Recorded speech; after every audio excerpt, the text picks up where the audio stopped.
اس زمانے میں دنیا کی سب سے مالدار ترین ماں کی بیٹی ایک، اور دنیا کے سب سے افضل انسان کی بیٹی دو۔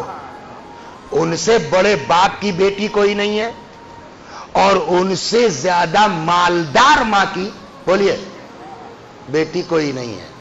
لیکن ایسے گھر کی بیوی امیر المومنین کے یہاں آئی ہیں۔ اب وہ وقت نہیں میں اس تفصیل میں جاؤں، مگر روایت کہتی ہے کہ ایک دن یہ کیا فرمائش کرتی کہ مجھ کو کیا چاہیے، بیماری میں جب بستر پر آ گئی تو ایک دن خود امیر المومنین سرانے آ کے بیٹھے، فرماتے ہیں فاطمہ جب کوئی بیمار ہوتا ہے اس کو کچھ کھانے کی خواہش ہوتی ہے، آپ کو کوئی خواہش آرزو تمنا ہو تو فرمائیے۔ ہم اپنی بیٹیوں کو کیا سمجھا کے بھیجتے ہیں، رسول اللہ نے اپنی بیٹی کو کیا سمجھایا؟ نہیں کہوں گی۔ کیوں؟ کہ اس لیے کہ میرے بابا نے منع کیا۔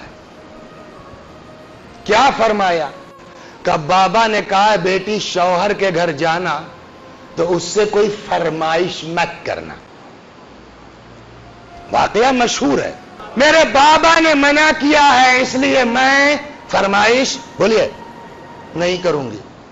مولا نے کہا ٹھیک ہے، لیکن اب میں آپ سے خواہش کر رہا ہوں، کچھ تو بولیے، دل چاہ رہا ہوگا۔ تو ایک طرف باپ کا حکم تھا، اب کیا ہے شوہر کی خواہش ہے، کچھ تو کہیے۔ فرمایا، بہت مشہور قصہ، اگر انار مل جائے، فصل تقریباً قریب ختم کے ہے۔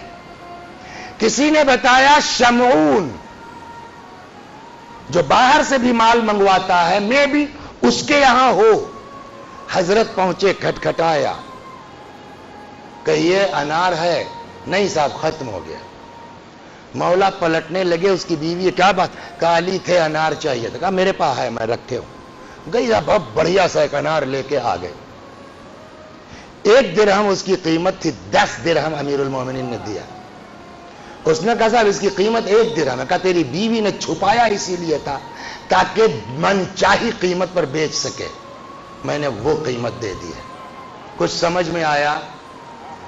فاطمہ کا مزاج کیا ہے؟ نہیں کہوں گی۔ پتہ نہیں علی کے بس میں ہے یا نہیں ہے۔ علی کا مزاج کیا ہے؟ اگر زبان سے نکل گیا ہے تو ایک کمال 10 میں ملے گا، لے کے آؤں گا۔ اگر ہماری بیٹیاں فاطمہ کی سیرت پر عمل شروع کر دیں اور ہمارے بچے امیر المومنین کی راہ پر چلیں، خاندان کتنا خوبصورت گھر ہو جائے گا۔ کسی نے پکارا نہیں، کسی نے آواز نہیں دی، آدمی خود کراہ رہا تھا۔ امیر المومنین مڑ گئے اس طرف، کوئی کھڈر خرابہ ہے، دیکھا ایک آدمی ہے وہاں پڑا ہوا ہے، علی کا نام سنا ہے، مولا کو پہچانتا نہیں ہے، جبکہ آیا ہے مولا ہی سے، کوئی کام تھا۔ کہیے بھیا، کہا صاحب میں پردیسی ہوں، تھوڑی پرابلم تھی، آیا تھا کہ علی سے اپنی پرابلم بیان کروں گا، صاحب نہیں ہو پایا، یہاں بیمار پڑا ہوں۔ کہا وہ تو چلو بات کی بات ہے، ابھی بیمار آدمی ہو، کوئی خواہش ہو تو بولو، میں کیا کر سکتا ہوں تمہارے لیے۔ اب قدرت بھی دیکھیے کیسا امتحان۔ کہا صاحب پتہ نہیں کیوں میرا دل بہت انار کھانے کا چاہ رہا ہے۔ مولا کے پاس انار ہے، فاطمہ نے نہیں کہا، خود نے اصرار کیا، اب کیا کریں؟ فرماتے ہیں انار ہے میرے پاس، مگر میں اپنے بیمار کے لیے لے جا رہا ہوں، ایک کام کرو، آدھا تم کھا لو، آدھا میں اپنے بیمار کے لیے لے جاؤں گا۔ اپنے ہاتھ سے دانے نکالے، مولا کا ہاتھ لگ جائے کسی میں اور اس میں شفا نہ ہو، فرحت نہ ہو، اس نے کچھ اپنے کو بیٹر فیل کیا، کہنے لگا اللہ اچھا رکھے، وہ آدھا بھی کھلا دو۔ اب کیا کریں مولا؟ وہ آدھا بھی کھلا جائے۔ کتاب کا نام ہے ریاحین الشریعہ فی احوال بانوان شیعہ، اس میں یہ پوری داستان انہوں نے نقل کی، مرحوم ذبیح اللہ محلاتی، اور بھی کتابوں میں ہے۔ اب کھلا تو دیا، گھر کیسے جائیں؟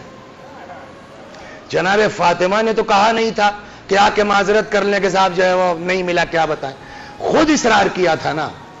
اب یہاں پر وہ لکھتے ہیں کہ امیر المومنین جیسا انسان خود دروازے پہ آ کے کھڑے ہو گئے، اندر جانے کے لیے سوچ رہے ہیں، دروازوں کے بیچ سے پہلے گھر کے اندر کا جائزہ لیا کہ کیا حال ہے، تو کیا نظر پڑی کہ بی بی تشریف فرما ہے، سامنے لگن رکھی ہے انار سے بھری ہوئی، دروازہ کھولا، اندر آئے، جو روایت کا جملہ ہے وہ یہ، آتے ہی دیکھا، فرماتے یا فاطمہ تو انا لک ھذا، ارے فاطمہ یہ آپ کے لیے کہاں سے؟